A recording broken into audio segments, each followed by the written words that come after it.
Good morning. Today we will talk about progressive wave transfers, longitudinal wave, and the determination of the wavelengths of sound waves.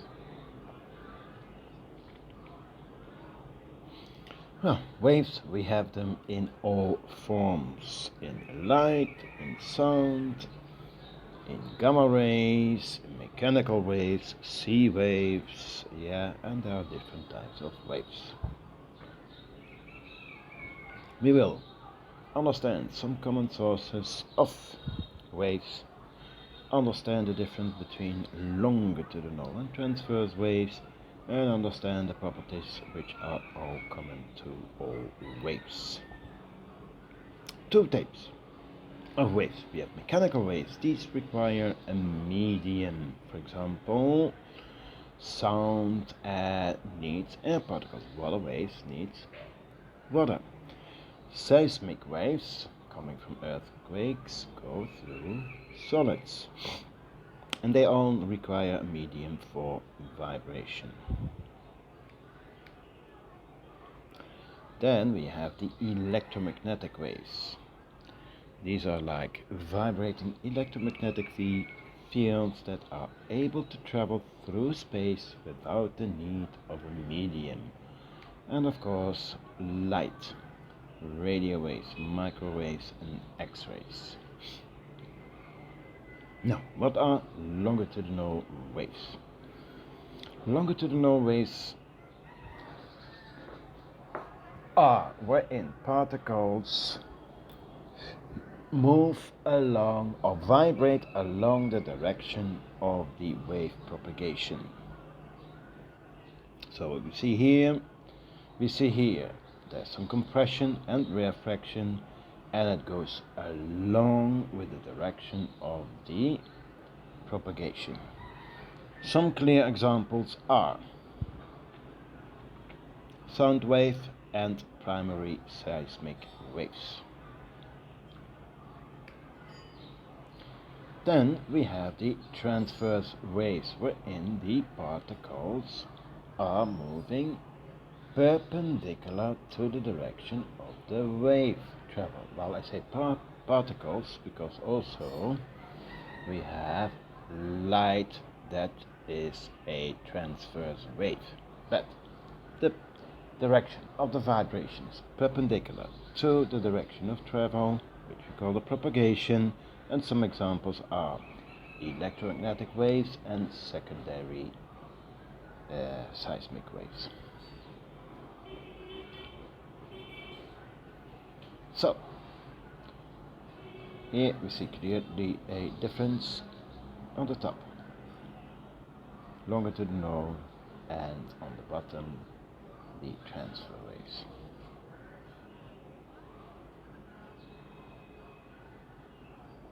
When we look at the wave animation of the different particles, we see the progression of transfer waves on the bottom, and we see clearly the rarefaction and compression of the longitudinal waves, and they are moving along the direction of the waves.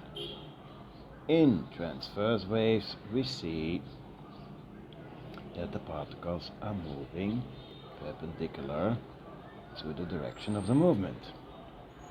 And when we look, for example, at water waves, it's the position of the particle is hardly changing. It stays around the same position. So when you put a cork in water, then the cork, when a wave is passing, is only moving up and down.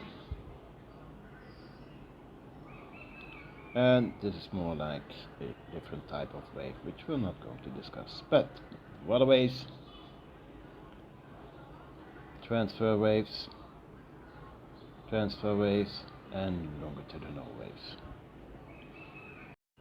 Some key terms.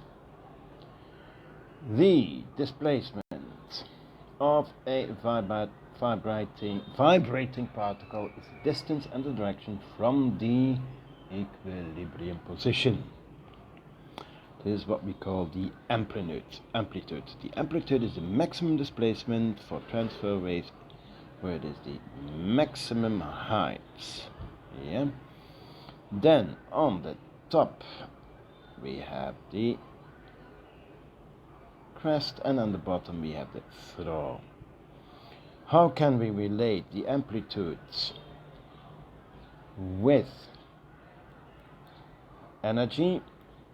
The higher the amplitude, the higher the energy or more power, or when we're looking at sound, a higher volume or sound.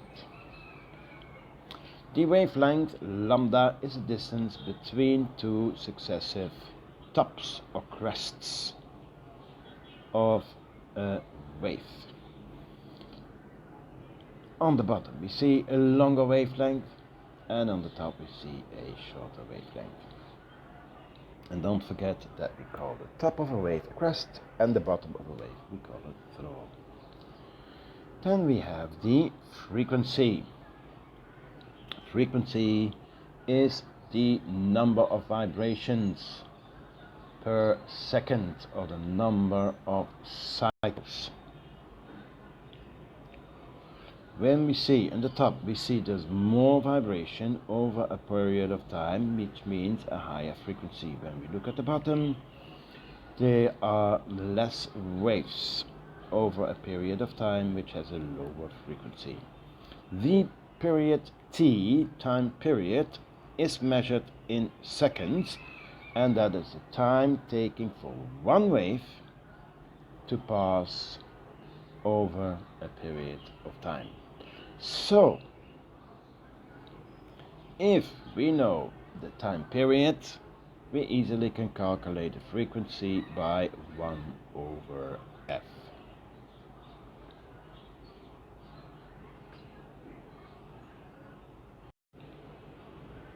Then we will discuss how do we find the speed of a wave.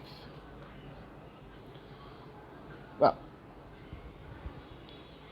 we can look at the time of one cycle travels through one wavelength. So we can use our formula, speed equals distance over time.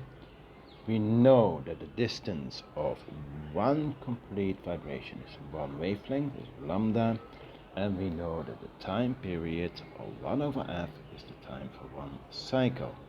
If we are going to rearrange the formula, we have the wavelength over period, we can then re-invert the time period into frequency, and then we get lambda over 1f. So the formula, or we call it the wave function, c equals f times lambda. C is also referred as the speed of light, but we can use v or c, it doesn't matter so much, but just don't forget how to use the wave equation. So there is a strong relationship between the frequency and the wavelength. Remember, the wave speed is in meters per second, the frequency is in hertz, and the wavelength is in meters. Okay. We're not going to discuss polarization, but I can tell you a little bit about it. You have to imagine that light is actually really a three-dimensional wave. Yeah? So it moves in three directions. Now, what can polarization do? It can let go through a wave in one direction. Yeah? So, if a wave is moving in three directions, you can actually use a polarizer to let the vibration go through in one direction. And you actually will be able to block the light completely if you use two polarizing filters. So, when we look at the picture in the top left, we have light which moves in three directions. It only lets light through in one direction, so we only get the vibration in the vertical direction. Now, when we place a second polarizing filter, but we turn the polarizing filter 90 degrees, and you will see with the second picture that it only lets go through waves in a horizontal. Now, the first polarizing filter only lets light through in a vertical. So that means that in the second polarizer, the light is going to be completely blocked. Just some examples, just that you know, polarizing filters are being used. It's also used a lot in cameras. And you see actually the difference between the two. On the right, a polarizing filter is used, on the left not. On the left, the water is completely blurred, to say so, and that's light in the three-dimensional direction. If you use a polarizing filter, you can see clearly water on the water. Okay. Now, sound waves. Can we see them? No, we cannot see sound waves. So we need an instrument, and we call that an oscilloscope. Okay. What the oscilloscope does, it is connected with the microphone, connected to the oscilloscope, and it can show actually the vibration of the particles with a signal. Okay. In this slide we are going to discuss the Doppler effects. You might have heard a boat or a car passing you by, and then you probably will notice that it's like a frequency change in the source. Now, why is this happening?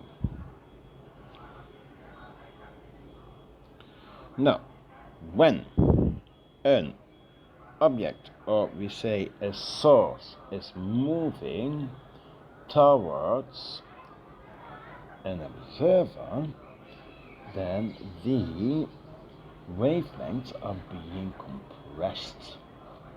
Yeah? And due to this compression, the person on the right will hear a sound with a higher frequency. So, he will hear a higher frequency. The opposite is working when the object is moving away from the observer. It's like the waves are being spread out, meaning a lower frequency. Okay, so the sound that you will hear, for example, a car that is approaching,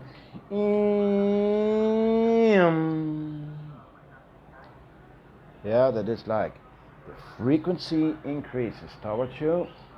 When the car is passing you, the frequency is lowering.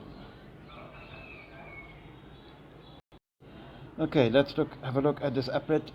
An airplane is moving, and see what is happening with the airwaves. On the front, the airwaves are compressed, higher frequency, and on the back, they are a little bit long. See if I can I do it backwards? Cannot do backwards, no.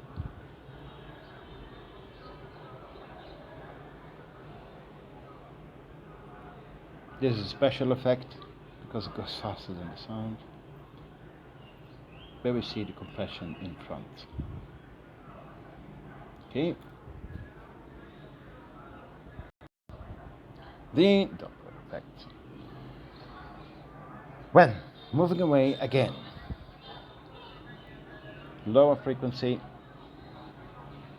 when closer, shorter wavelength, higher frequency, or we may say higher pitch. Okay? Understand the two differences. Yeah, because the wavelength decreases, so will be the frequency will get. Oh, okay, let's look at the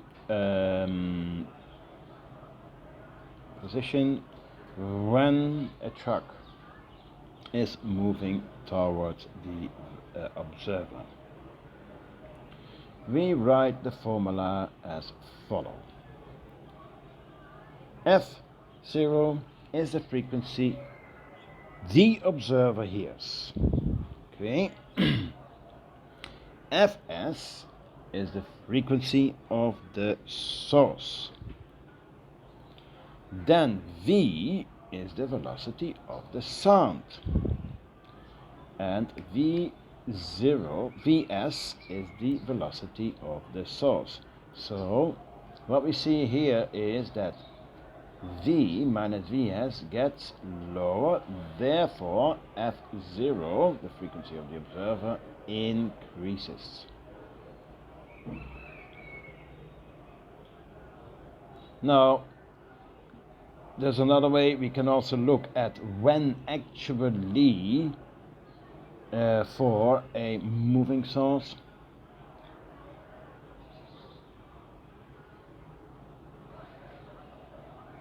So, what will happen if the source is moving away? Then V plus Vs is becoming bigger. That means that F0 is becoming lower. Okay. We can also look at relatively when the observer is moving, but we are not really discussing that in the A level, but you can use the formula if you want. Yeah, it changes a little bit. We have the frequency of the source, frequency of the observer, and the velocity of the sound, and the velocity of the observer. Okay, but just remind you, then when the source is moving towards the observer, frequency increases. Vice versa happens when the observer is moving towards the source. Okay, we could make a general one, but just use the first formula that we discussed before. Okay.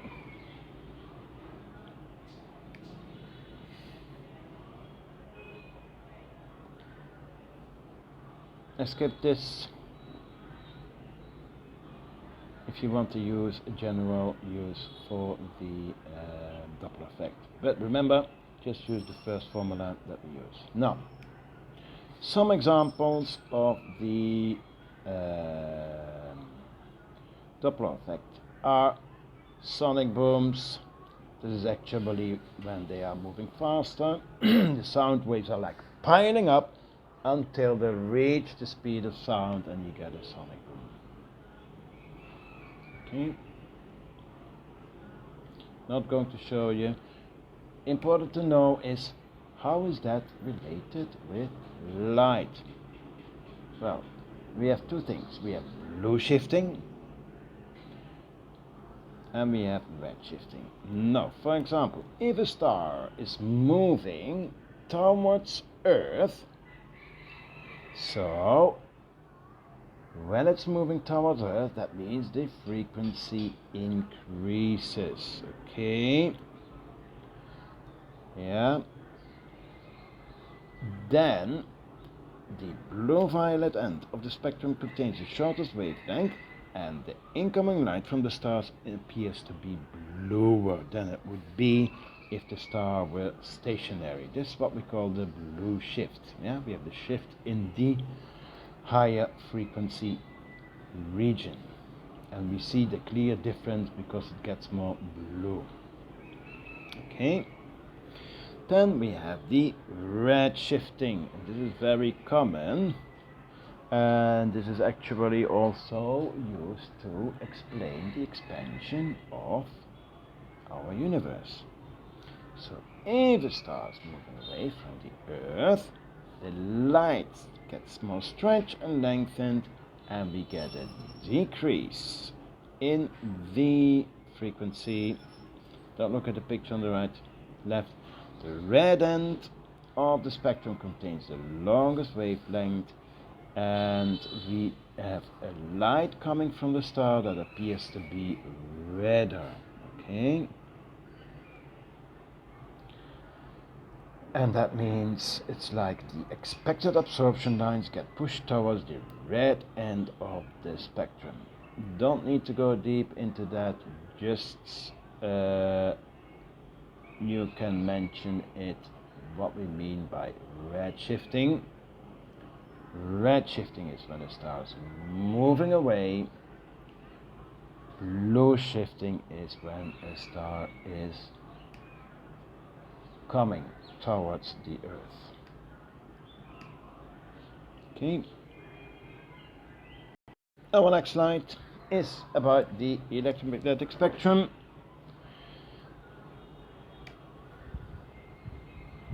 Colors, different things. Okay. Electromagnetic waves. Yeah, they are produced by the movement of electrical charged particles. They can travel in a vacuum. They don't need a medium. Remember, all electromagnetic waves have the speed of light. Yeah, never forget that. Yeah. So radio waves, they have the speed of light. Okay. Now, one of the electromagnetic waves is, of course, visible light. Yeah. And it goes from red to orange to yellow to green to blue to violet. Yeah. And these are the orders of the visible lights. Don't forget that one. Visible light. Yes, you need to know more or less the order and the wavelength of the visible lights. They range from about 700 nanometer, 10 to the negative 9 meters, to about 400 nanometer. Now, red light is about 700, violet light is about 400. So, when we move from red light to violet light, the speed stays the same, however the wavelength changes. That means that the frequency from red towards the violet is increasing. Normal light has a frequency of 4 times 10 to the power of 14 Hertz to 8 times 10 to the power of 14 Hertz.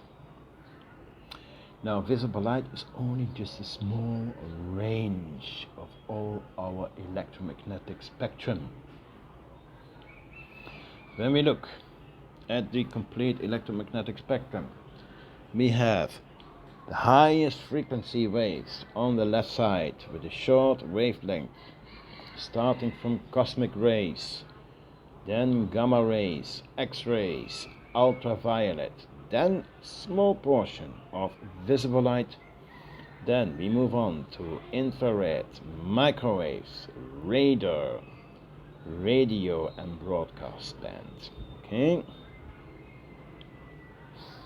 You need to know the order. In general, it is like, by simplifying it, on the left we start with gamma, then X-ray, then UV light, then visible light, infrared, microwaves, radio waves. Okay?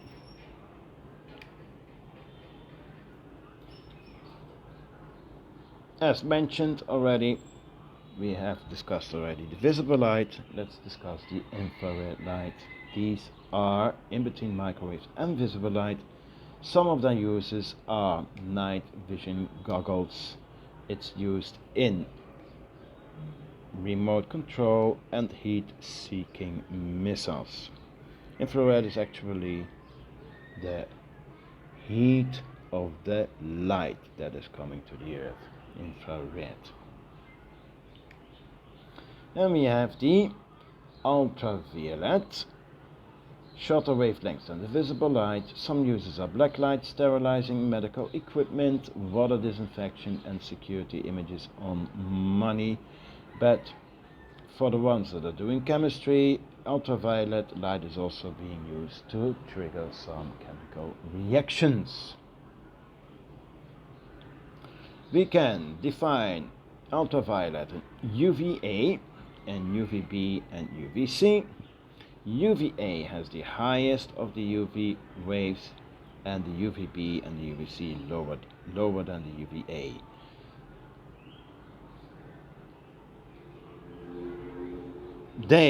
UVA, extremely low risk for DNA damage. They can destroy some vitamin A in the skin.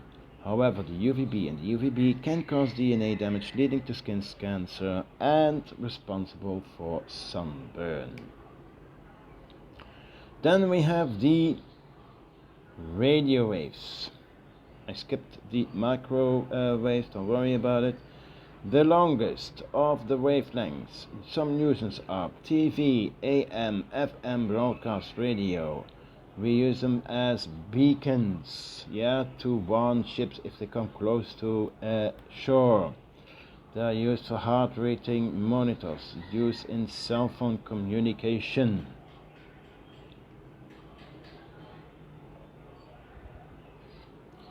Then we have the microwaves. So remember, microwaves, they come after the infrared. Wavelengths from 1 millimeter to 1 meter. Some uses are microwave ovens, Bluetooth headsets, broadband wireless internet, radar, and GPS. Okay. We can actually, it's an interesting experiment, if we have some marshmallows and chocolate, we can measure the speed of light in a microwave. Interesting.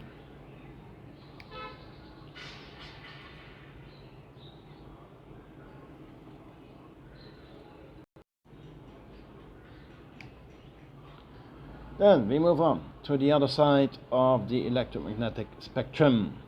X-rays have a lot of energy.